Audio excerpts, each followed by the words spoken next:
வணக்கம். எல்லாம் வல்ல மூகாம்பிகையினுடைய அருளோடு இன்றைய சிந்தனைகள்.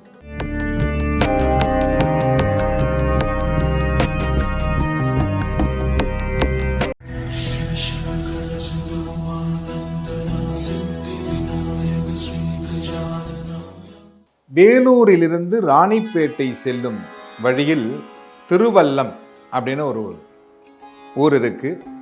அந்த ஊரிலே ஒரு சிவ ஆலயம். இந்த சிவ ஆலயத்தில் திருவலம் அப்படிங்கிறது தான் நாளடைவில் மருவி திருவல்லம் அப்படின்னு ஆயிருக்கு. இந்த கோயிலுடைய சிறப்பு அப்படிங்கிறது என்னன்னா, விநாயகர் அம்மையும் அப்பனையும் வணங்கி உலகம் உருண்டை, முதலில் உலகம் உருண்டை என்று சொன்னது இந்து மதம். அதுக்கப்புறம் தான் அறிவியல் விஞ்ஞானிகள்லாம் பார்த்தாங்க, கண்டுபிடிச்சாங்க, அதை சொன்னாங்க, இதை சொன்னாங்க. உலகம் உருண்டை என்று சொன்னது இந்து மதம். அம்மையும் அப்பனையும் வணங்கி வலம் வந்து மாங்கனியை பெற்றுக்கொண்டதனால் இன்னைக்கு அங்க இருக்கிற விநாயகருடைய கரங்களிலே மாங்கனி இருக்கும். மாங்கனியை பெற்றுக்கொண்டதினால் அந்த ஊரினுடைய பெயர் திருவலம். அங்கே விநாயகர் அருள்பாலித்துக் கொண்டிருக்கிறார். நிறைய சிறப்புகளோடு அந்த விநாயகர் அங்கே அருள்பாலித்துக் கொண்டிருக்கிறார். அந்த விநாயகருடைய பெயர் கனி வாங்கிய விநாயகர். திருவலம் வந்து மாங்கனியை பெற்றுக்கொண்டதினால் கனி வாங்கிய விநாயகர் அப்படின்னு பேர் வச்சிருக்கிறாங்க. இந்த விநாயகருடைய கரங்களிலே மாங்கனியோடு அமர்ந்து அருள்பாலித்துக் கொண்டிருக்கிறார். விநாயகரும் முருகன் உலகை வலம் வந்து விநாயகர் அம்மையும் அப்பனையும் வலம் வந்து கனி வாங்கி அமர்ந்த திருத்தலம். பெருச்சாலியின் மீது அமர்ந்து அங்கே விநாயகர் அருள்பாலித்துக் கொண்டிருக்கிறார். முருகனுக்கும் அங்கே தனியாக சன்னதிகள் இருக்கின்றன. இந்த ஆலயத்திலே வில்வ மரத்திற்கு அடியில் ஒரு முனிவர் அமர்ந்து பூஜை செய்து அவருடைய உடல்கள் 8 இடங்களில் விழுந்து மோட்சம் கிடைத்திருக்கிறது.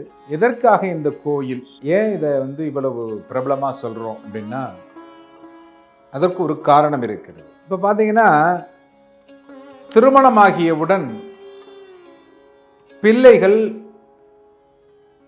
பெற்றோரை அவர்களுடைய வயது முதிர்ந்த காலங்களில் சில பிள்ளைகள், எல்லாரையும் சொல்ல முடியாது, சில பிள்ளைகள் ஆசிரமத்தில் கொண்டு போய் விட்டு விடுகிறார்கள். அப்படி விடுகின்ற பிள்ளைகளை, ஏன்னா இப்ப இனிமேல் வரக்கூடியவர்களுக்கு இது பலன் கொடுக்கும் அப்படிங்கிறதுக்காக இந்த விஷயத்தை சொல்லுகிறோம். நீங்கள் உங்களுடைய வாழ்நாளில் உங்களுடைய மகள்களுக்கு திருமணம் செய்வதற்கு முன்பாக இத்திருக்கோயிலுக்கு சென்று இந்த ஆலயத்தில் இருக்கும் அம்மையும் அப்பனையும் 11 முறை வலம் வந்து வணங்கினீர்களேயானால் உங்களுடைய மகன்கள் கடைசி வரையிலும் உங்களை வைத்து உங்களுக்கு எல்லா உதவிகளையும் செய்வார்கள்.